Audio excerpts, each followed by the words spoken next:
The fall of Blizzard. I like what I'm hearing. There's a pretty heavy-hitting article that came out talking about Blizzard and some insider type of information about what happened within the company. So let's explain it all. Okay, so let's explain what's going on inside Activision and Blizzard's corporate Warcraft. This is basically a article that is written by Jason Shreier. Shreier? Gonna mispronounce that last Jason, I mispronounced it like him. Jason Shreier. name, which is the same gentleman that wrote this book, The Rise, Fall, and Future of Blizzard Entertainment. And this is a book that comes out on October 8th. Funny enough, the same day the Diablo 4 expansion releases. Now, if Not gonna read it. Seems stupid. you're thinking this sounds like maybe an interesting book to read, if you're interested in sort of the history of Blizzard Entertainment, well, all. that was basically the point of this article, or at least one of the points of the article, because he puts an excerpt from his book here in the article. So it's a little bit of a hype trailer for his book, but nonetheless, there's some interesting points in here. Now, Bloomberg is paywalled, but I know this because Wowhead actually has a free breakdown basically of the article, but let's go Good. ahead and actually penetrate the paywall here and read the original article for ourselves. Don't give Bloomberg money. What are you doing? That's the worst choice ever. All right, I'm now $2 poorer, and we can read the article. So it sort of begins by painting the DM, the problem is not the fact that you're $2 poorer. It's the fact that Bloomberg is $2 richer. That's a problem. picture that Bobby Kotick and Mike were basically completely different beasts of the trade. Bobby Hell yeah, Bobby! Bobby is a G. He was the only thing that was keeping the floodgates of Blizzard from opening. Bobby was a true man. I will sacrifice the stewardess in his name every week if that means that we can get the true G back on track, boys. Bobby is a legend. Bobby did nothing wrong. Mike Morhaime, pussy. Bobby was skipping school in order to make money, go to Hampton parties. He has $1 million. I'll say this outright. All of the people who make Blizzard good because they care about the game are fucking pathetic losers that do not deserve anything. Look at this. Chris Metzen is now back and he's gonna make the World of Warcraft story good again. Motherfucker literally came out and said, oh, yes, this strong, neat-no man, half black, elf, crippled woman that's gonna teach Anduin how to be a man because she obviously knows better and is gonna be the main character of the story. She's phenomenal. What an amazing idea. Yeah, you see, all of these people are just complete losers. Chris Metzen just made Thrall, aka Green Jesus, a self-insert, and he lucked out. That's all of these people who cared about Blizzard ever did. They just lucked out, and that's it. They didn't really make the game good. They just did something and turned out to be good, and never again were able to recreate the success. Simple. House. Meanwhile, Mike paints the picture of him sort of being like a nerdy type of fellow who is just worrying about the changes in StarCraft, and his house tiles were, as they say, inscribed with Worried about the change in StarCraft. StarCraft's dead, my dude. insignias from World of Warcraft. So they're trying to paint the picture that these are very different gentlemen. Goes on to explain that the merger made them basically the largest video game company on the planet in terms of market value, at $74 billion being the future market capitalization here, but it took 6 years later is when they started to have some issues. Now, what's interesting here, and this is going to be the point we're going to talk about in just a second, is they canceled a first-person shooter called Titan, a successor to the World of Warcraft that attempted to blend a first-person shooter with the calming vibes of The Sims. And The hell do you mean the calming vibes of The Sims? How is that a shooter?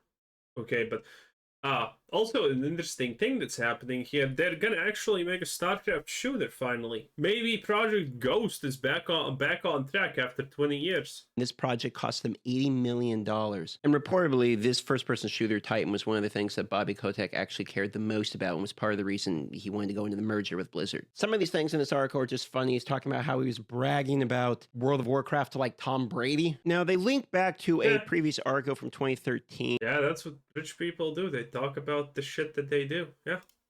where Bobby Kotick agrees to buy back a large amount of the stock in accord for about $8.17 billion here in order to get full control of the company. Apparently, he was pretty upset about Titan and was applying pressure, is the terminology they're using here, to figure out what exactly happened with this project. I think this line right here really kind of dictates the core of the problem, which is that they were feeling like they were not getting enough value out of the IP. And this is what Bobby kept saying effectively. And 100% true. But again, Bobby Kotick did not ruin Blizzard. Blizzard has been dead for more than 15 years. Bobby Kotick joined Blizzard somewhere around 2010 or whatever. He became the CEO of Blizzard and became Activision Blizzard or whatever it happened. And the thing is, that Blizzard died effectively almost immediately when Bobby Kotick became CEO, but you need to understand that the decisions made that killed Blizzard were in the works far before Bobby Kotick ever came into the picture. After Bobby Kotick, I think Diablo 3 launched. Again, Bobby Kotick did not make Diablo 3. Blizzard made Diablo 3 and it was a shit show. Geo Hunt here for Blizzard died, and Bobby Kotick just was at the right time to take over a corpse. A bloated, festering corpse. Former executive at Blizzard was saying even the way he'd say something like that would just make everyone at Blizzard upset, which I can understand. You're a Blizzard dev making a very beloved game like World of Warcraft, StarCraft, another guy who's outside the company who has been focusing on making money, since dropping out of school just to make money, buys out your company basically, and then starts applying pressure to extract more value out of your IP. And you can see where smart. That's how.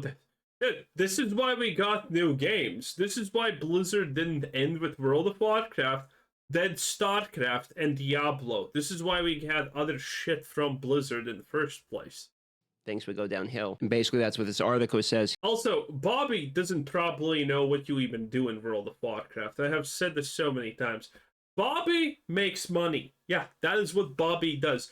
Bobby is not responsible for World of Warcraft's story being centered around a half-elf cripple. Okay? Bobby didn't decide that. He probably doesn't even know what's happening. Bobby just does the money, but Blizzard killed itself. Bobby's just trying to get cash out of a corpse. That's what he's doing.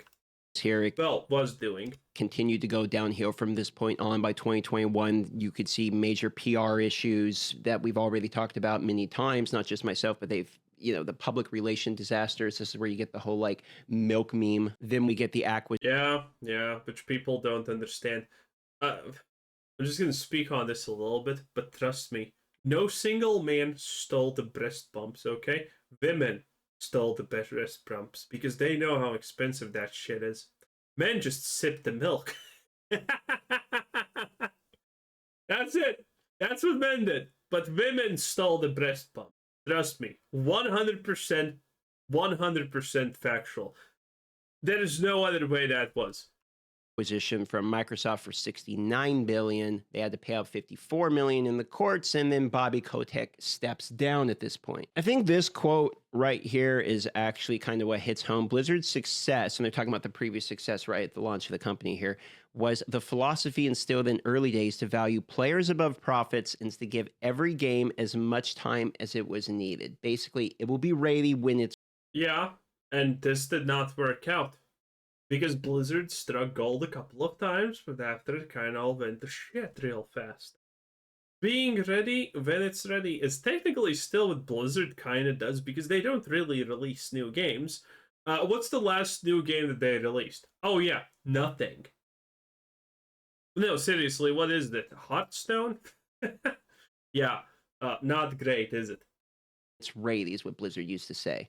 This is a philosophy we do see mirrored in other games. I'll give you an example. Path of Exile 2 was delayed due to the fact they just said it wasn't ready. When I flew down for one of the testings, they announced that the beta, which was supposed to be out basically the following month from the testing, was going to be delayed all the way until November 15th. We didn't even have a date at that time, but they said, it's just not ready. We're going to have to delay it. And what was interesting is while a lot of us were bummed out at the decision, everyone's like, well, if it's not ready, that's the right call then.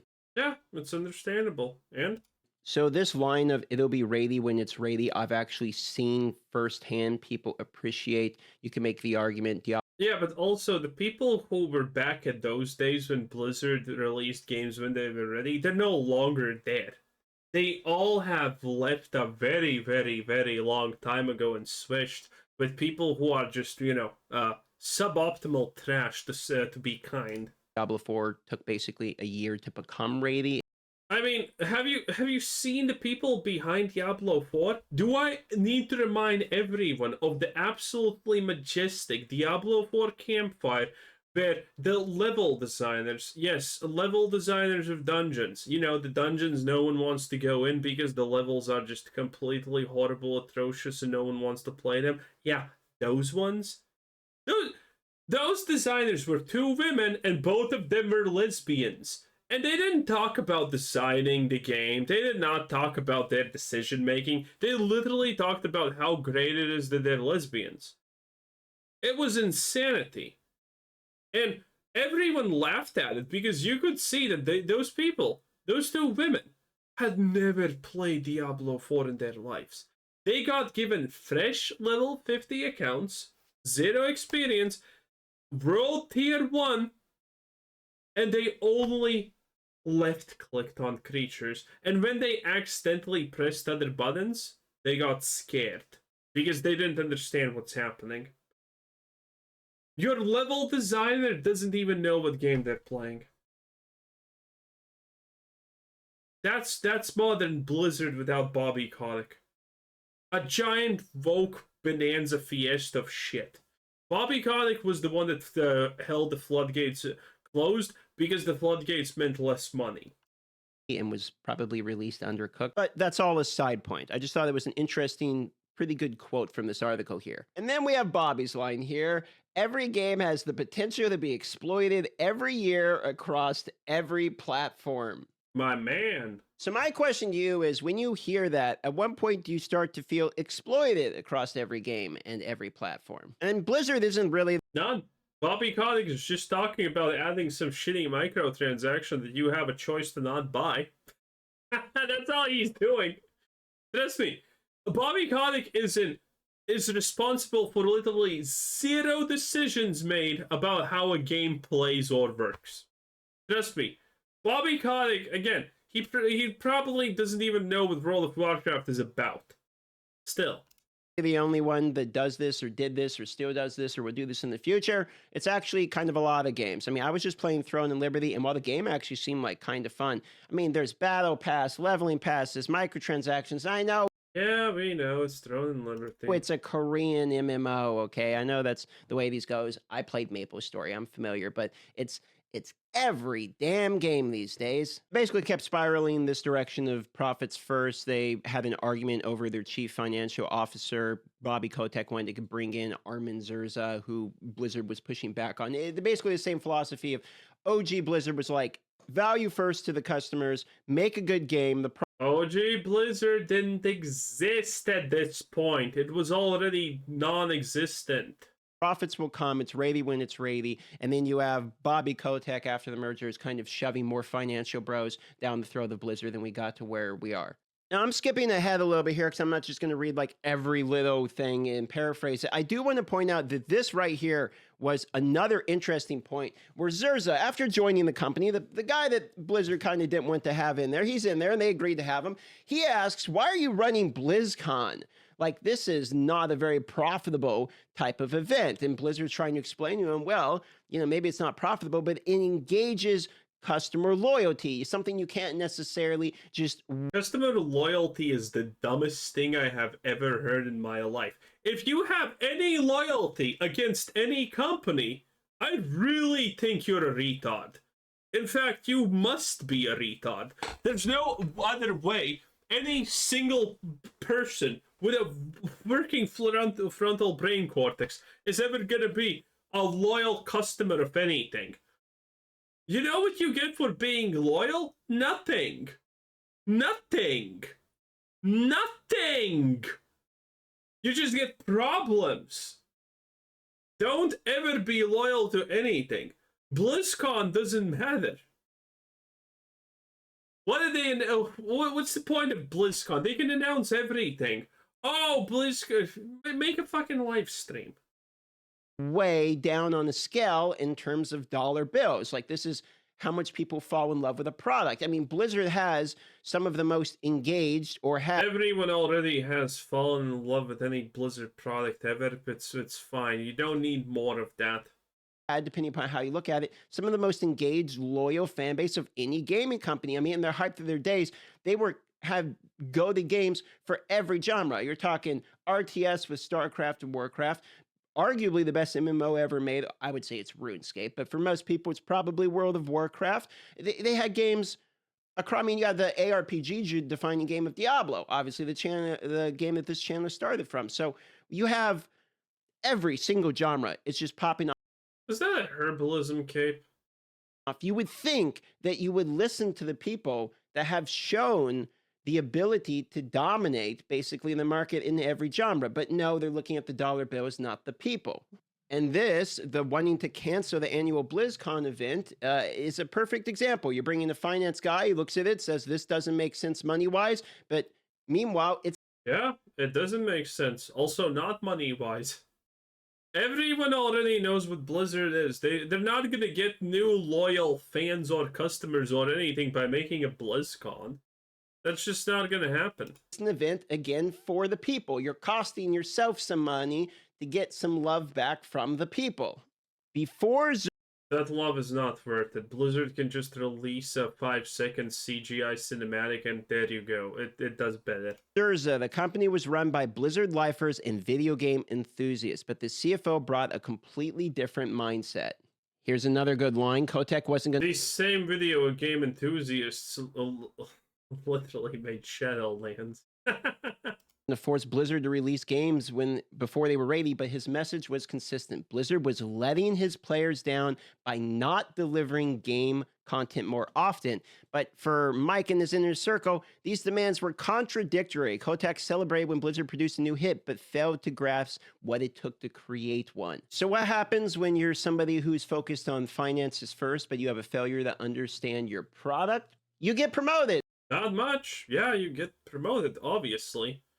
A good businessman doesn't need to even know what he's selling. I have said this a million times. If you're a good business analyst, you don't care if you're... you don't... The numbers stay the same. The numbers are always going to be the same. It doesn't matter if you're selling bread or cars. It literally doesn't make no difference. And if people are buying shit, chances are you are doing the right thing. That's also the reality of life, okay? If you're selling something of value, people are gonna buy it.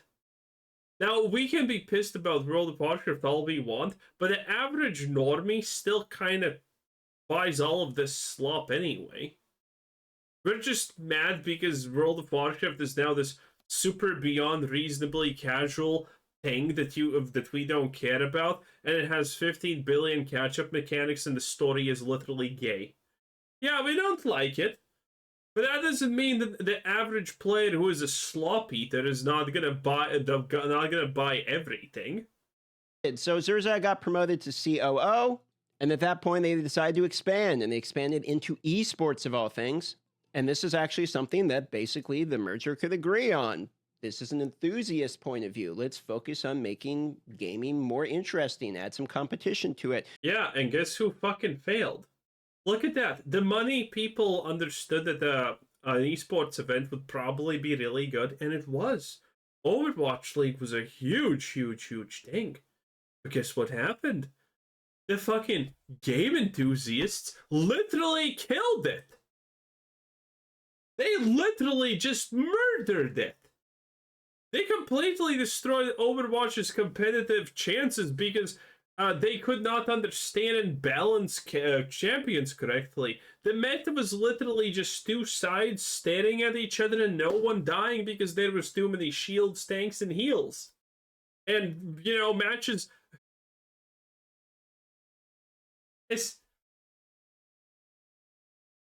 Let's try to charge owners $250,000 to establish a team, and Kotick said, aim bigger, $20 million. And in looking bigger, he started hiring people from the NFL and the NBA instead of looking once again towards the company that started these games, Blizzard. So this article... And he did exactly the correct thing, because again, we know how this ends. The Overwatch League and competitive esports died not because of money grabbing, it died because of worthless piles of shit losers who couldn't balance the game properly and were afraid to change stuff. Is really continually driving home one point in particular. It's that Bobby Kotick is a profit-first driven gentleman. But Mike, the original Blizzard leader here, wasn't somebody who didn't understand profits. He had been leading a video game business for a long time. He just wasn't a profit-motivated first guy. Profit-motivated. Yeah, and that's why he lost. It is what it is. Anyway, Bobby is a G. It is just the way that life was meant to be. That was DM, our boy Skittles. Have a nice day. Bye-bye.